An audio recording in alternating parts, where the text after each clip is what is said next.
Hey everyone, welcome back to another episode of Awesome Finds. Now, I have a rather eclectic mix of records as usual. We're going to start with Niswonger Singh's Nielsen. Now, this is Alyssandra Niswonger, and she made a tribute album to Harry Nilsson.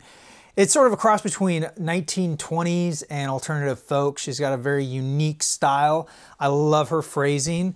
And it's very good instrumentation overall. There's a lot of great players on here. I'm not gonna go through all of it, but there's a lot of songs off the point here, which I love. Also, it came with this really cool little zine. Oh, stickers galore too, but this really cool zine and a download card.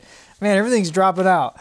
It came with this really cool, man, more stickers. This really cool zine that talks about how they made this record, which I really like it. It's very similar to The Point, so I love this inclusion. They also sent me a really nice card, which was lovely. And as you can notice, a bunch of stickers and a download card. And there's an insert with more illustrations and a sort of a message to the listener, which I thought was really nice. On top of all that, look at the box that it came in. How cool is that, man? They hand painted a mailer green, had custom tape made of the record label, and put those stickers all over it. I just thought that was amazing. And I'll show you the record itself. It came on this pretty cool translucent orange vinyl. This is side A. And there is side B. Really cool stuff, check it out. So up next, I got a compilation titled Guardia, and this is a tribute, another tribute record, but this is to a video game titled Chrono Trigger, which I fondly remember playing. So this was really cool to revisit, and look at that cover, right? Lenticular front cover, animated, amazing. If you guys follow me on Instagram, you know that I already posted about this. Here's the back. And this was sent to me by Yeti Records, which is co-run by R23X, who has a song on here, as well as Lena, Raine, Smooth McGroove, Joel Corelitz, I feel like I'm messing up your name, sir, sorry, Equip, Slime Girls, and Bryface. And I really enjoyed this. It's not all chiptune, it's an eclectic mix. Each artist interprets a song from the video game in their own unique style. My favorite is track, well, all of them are my favorite, of course, but I really enjoyed track 2 because I had not heard her music before, and it's piano and violin. It just sounds lovely. I think it's limited to 500 copies, if I'm not mistaken. Let me just double check the press release here. And yeah, this is, 500. So 500 copies made, and let me show you the vinyl. It is so pretty, so gorgeous. Look at that. Love that splatter design. If you're into video game music, if you're into any of these artists, I think you're really going to enjoy this because it's a nice way to check out other artists that you may not have come across otherwise. And that was certainly my case. I was familiar with R23X and Equip, but then to hear some of these other artists, I was like, whoa, I'm going to go check out more of their music. And so it certainly did its job. And I really enjoyed this, so thank you, Yeti Records. So up next, I have another compilation. This one's titled Aesthetic Nights, and this is on Corespec Records from 2020. It's a 12-inch EP, plays at 45 RPMs. It features Fibre, PowerPCME, and Pad Chennington. It's definitely more in the future funk realm, but I like playing it at 33 RPMs, and it brings it down into Vaporwave, and it's a really chill record. So I really enjoyed that. And then I'll show you guys the record real quick. I have it in one of these vinyl storage solution sleeves, crystal clear sleeves. So here is side A, and there is side B. If you haven't already, check out Pat Chennington's YouTube channel. He talks a lot about future funk and vaporwave, and of course labels like Corespec. I really like what they're doing, and I want to help support, especially in these times, independent labels. So anyway, Thank you, Corspec, for putting this out. Thank you guys for making the music. So these next 3 records all came from Time Slaves, which is a sister label of My Pet Flamingo. And they were offering this deal where, you know, a bundle basically, buy these 3 records and get them all for 60 pounds. And it's only like 5 pounds shipping wherever you live. So I was like, well, considering it's always really expensive to get those records shipped to America, I'll take advantage of it. Bite the bullet on these 2 releases I wasn't sure of, because what I really wanted was this first record by Turbo Knight. This is Navigators. This is a concept record. It's a loose concept record, I should say. It's very Blade Runner inspired, especially down to the last monologue from that film. There is some vocals on here. There's lots of shredding guitar, which I adore. And it's got a very chill, somewhat intense vibe going on throughout. And I just really enjoyed the overall approach of this record. It felt very much like a story unfolding. I think that was Turbo Knight's intention with the record. I haven't really read much about it, to be honest. And this is my first record by Turbo Knight. This is side A, and there is side B. So I highly recommend you guys check out Turbo Knight. Dark wave, synthwave goodness. Up next, we have Lost Outrider with Heart, and this is from 2019. And I didn't know what to think of this record at first. Since listening to it on vinyl, it sort of opened up a lot more to me. And now I really enjoy it. It's very retro synth pop. There's some vocals on here. There's not vocals on every track. And it's got a great kind of dance vibe about it. So I really dig it now. So I'm glad I picked it up, because I don't think otherwise I really would have gotten into it. Now let me show you the record. Came on clear vinyl. It's actually kind of cool looking at clear vinyl with these crystal clear sleeves here. Let's see, this is side A, and there is side B. I was pleasantly surprised. It just took me a minute to kind of get into it. And yeah, encourage you guys to check it out. So last up from Time Slave Recordings, I have, I'm going to say this wrong, Vincenzo Salvia with Weekend. This is from 2019. So this is very much another like retro synth wave record, but it has a tinge of 32-bit video game effects. Like, to me, this sounds like that era of video games. So kind of like on the early 90s with 80s sounds.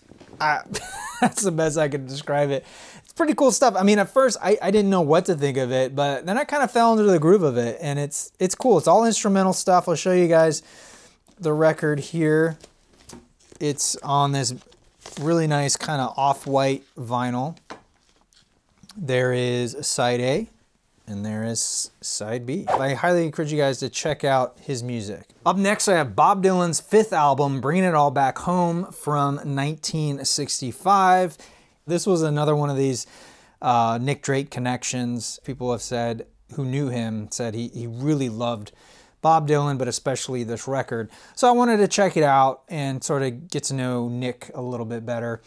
But what I love is that the first side is like an electric guitar assault. And then the second side is much more laid back acoustic folk. So it's got this dichotomy going on with each side, which I think is brilliant. Some fantastic singles on here. Subterranean Homesick Blues, Maggie's Farm, She Belongs to Me, Mr. Tambourine Man, It's All Over Now, Baby Blue, among many others. It's just a gorgeous album, and this is a mono reissue. I love these Recreation Columbia labels. This is side 1, and there is side 2. I don't know if it's his best album ever, but it's up there. It's in the top 5, at least in my book. Anyway, check it out if you haven't already. I think you're going to enjoy it. Up next, we have the Yellow Submarine song track by the Beatles. This was originally released in 1999. Now, this is a compilation.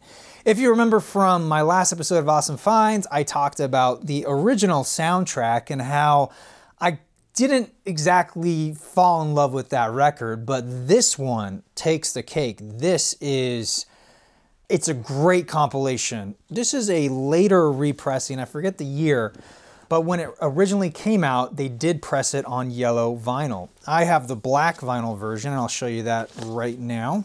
There is side 1, And there is side 2. I think it's fantastic, highly worth checking out.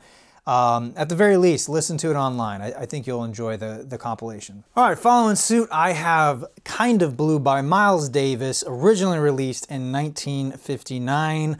I'm not sure of the year of this pressing, but this is the non-limited edition record store day mono edition. So the reason I got it, again, is because of Nick Drake. This is a record that really meant a lot to him, and he got a lot of inspiration from the phrasing and the chord changes of Miles Davis and another artist I'll get to in a second. I'm sure you can see it right now, John Coltrane.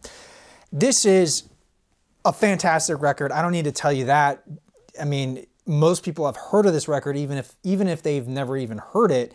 It is pretty much, I wouldn't say it's the most recognizable jazz record, but it's up there. It's like 1 or 2. And it's for good reason. It's highly accessible and it is very good music. This comes on very heavyweight vinyl too, by the way. Again, we have the recreation of the 6i Columbia labels, which I love.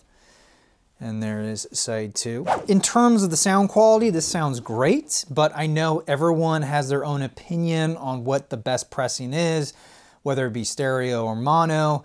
And I say the best one is the one you own, because I think this should be in everyone's record collection. And however you can get it, pick it up. If it's a beat up copy, cherish it and upgrade it when you can. It should be listened to and enjoyed.